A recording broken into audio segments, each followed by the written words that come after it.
Hi guys, this is Steve here. We're going to replace the ice maker filter. Uh, this isn't one that's inside the unit. This is one that I have actually underneath the kitchen sink. It's a long story, but we have a water line coming up, and actually the water line's feeding off the cold tap back up in there. I don't know if you can see it. But what we got to do, that's our cold shut off. And what I'm going to do is shut that off.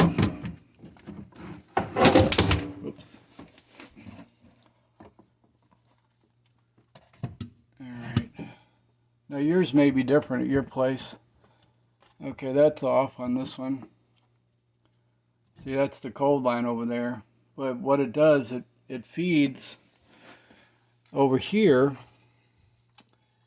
And it goes through this filter that I have here. See the date? Replace 6/22. So it's the end of the month. And what we're going to do is replace that. Now, it's still under pressure, so what we're going to do is open up the spigot here. Okay, see how it kind of dying down? Now you want to close this, because otherwise it'll let air in, and then it will flood you down here when you're replacing the filter.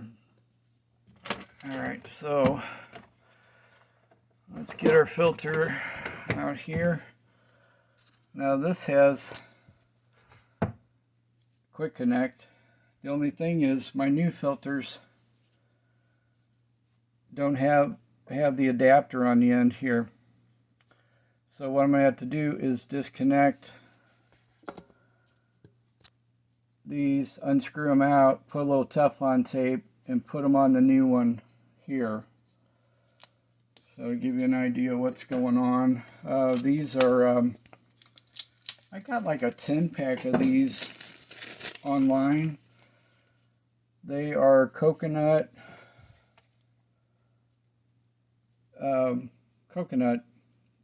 shell carbon, and what this does, it reduces chlorine, taste, and odor reduction. Nothing too fancy, but basically I have this hooked up to our tap on top of the sink, and a water line that's running over to the ice maker in our refrigerator or freezer. So we have two lines. If you can, let me show you the T here. So we got our incoming from the filter.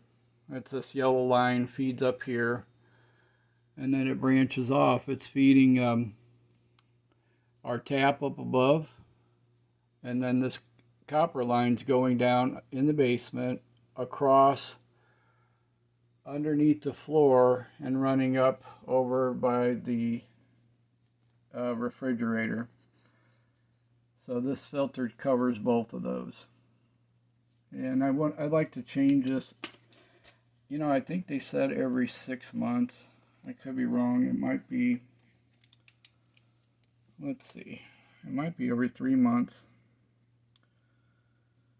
And you don't use this with water that's contaminated. It's only for water that's been treated. Let's see here. And after we get it hooked up, we want to flush that. We'll leave it running for like 10 minutes. Okay, so first thing we're going to do is disconnect. Now on these, what you do is you push. What I usually do is take a pair of eel nose and you push them down, but don't pinch this, just push this little tab here. Push it down like that, and then pull your yellow line. Okay, see how it came out? Alright. Now remember, when you install the new one, you have to know which way the water's coming in. So on here, this has, well, it has an arrow. So this is the outgoing, and then this is the inlet down here on this side. But what we want to do is unscrew this fitting, because what we're going to do is screw this, put a little Teflon tape, a little bit on here, and then screw it into our new filter. So let's do the same thing back here on the incoming. Now remember, push down and then pull up. Okay, see how that was? All right. Yeah, try to keep these from getting dirty. I'm just gonna put that up on there because we got some looks like Comet cleanser that got on the floor inside of here. So pull these plugs out. You guys might have a different filter that has 1/4-inch connectors already built on, and some of these filters come with it where you just plug them right in to the end. But I got this multi-pack and I got a deal on these, so that's why we're just going to have to reuse the fitting. That one's a little tricky. Hopefully you have fingernails. That or maybe a knife. Let's see.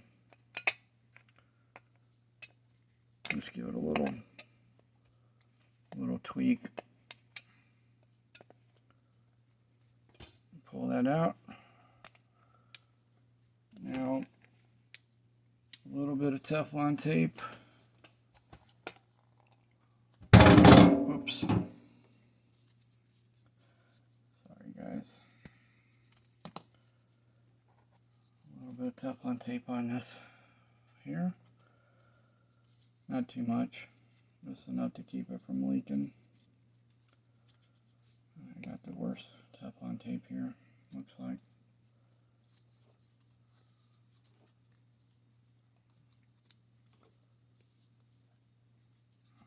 That'll just keep it from leaking out of there. So you want to screw this in. Alright, we're going to do the inlet side first. Let's get it going straight. And I don't even think you need a wrench for this. Make sure it's going in straight. And then just tighten it by hand, because you don't want to over tighten this because this is just plastic. Okay. I got that fairly good by hand. I don't think it's going to leak, so we don't have to worry about that.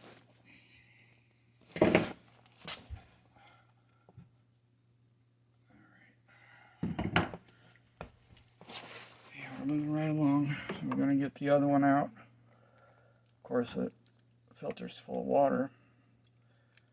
So you might get a little bit of water on the floor. I'm going to throw that old one in the sink. A little bit of Teflon. Let's see how I'm rolling it. It's the opposite way of I'm going to tighten. Okay, that's probably plenty.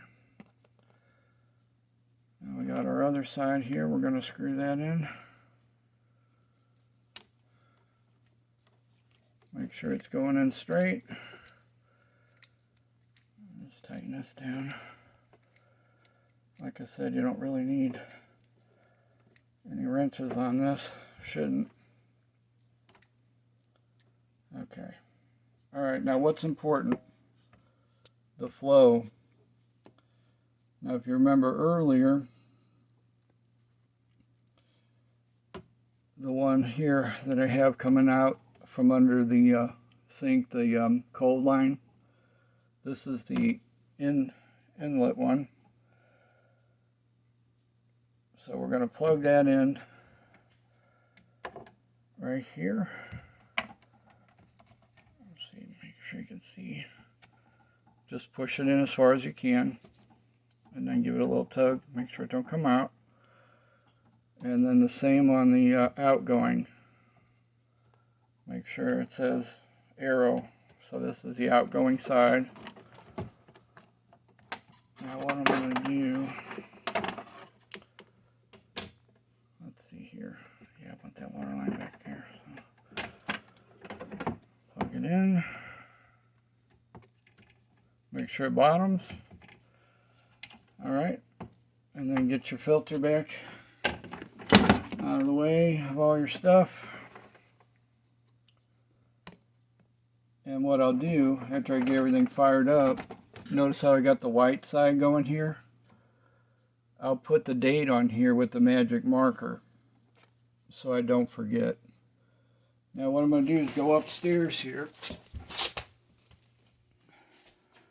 open this up, leave it open, and then we're going to open up our water down here.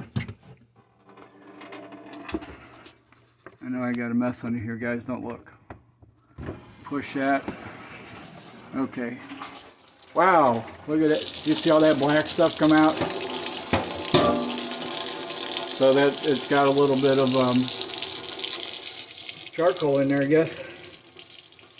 So what we're going to do is set the timer for about 10 minutes.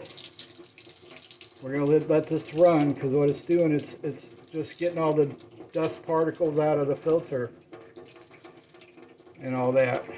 So after you're done, guys, turn this off here and then check underneath for leaks. If you have any leaks, then you're going to have to turn the water back off and deal with that. Sometimes the O-ring in these quick connects right here, that's really the only thing that can leak too much for the most part. So if that goes bad, you might have to get a whole new one of these little connectors here. So, but I thank you guys for watching today. Hopefully this helps somebody in the world, and I appreciate it if you would like and subscribe and share with your friends. Thanks, guys. Have a good weekend.